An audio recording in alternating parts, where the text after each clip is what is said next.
hoe no raha rehefa miteny tsy fantatro mbola mitabataba be ilay avy eo efa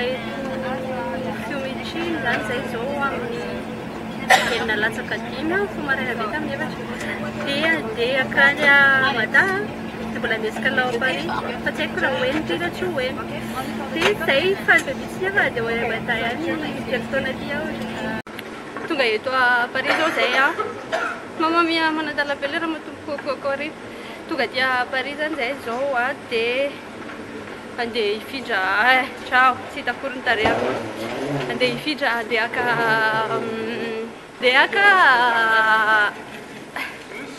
aka fiaramanidina andeha hifindra le vol dia andeha hitady an'le toerana sarotra be mihitsy ny teny zany émotionnata loatra angamba selon Air France Portugal L dia zay dia faly be mihitsy aloha zany fa efa ela be sy tonga taty dia faly be nona be fotsiny satria tsisy collation akory ny tao anatin'le avion fa za zany seka hoe anao hoe ataoko teny français zany ty vlog ty zany sa teny gasy dia hoy zay hoe allo atao ny teny gasy zany efa teny gasy fa raha mahazatra hatram'izay dia zay mazava be tonga eto miandry eto nino ty izy ty eto am'le toerana anaovana ny idirana am'le varavarana tsy angamba ny tokony teny anazy misy masoandro dia amin'ny sevolata zao mbola miandry ela be trano ona be tsy maintsy andeha hitady sakafo anona be mihitsiny dia andefa message farapakany amin'ny ekisy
bagage zay efa tonga amin'ny 12 zao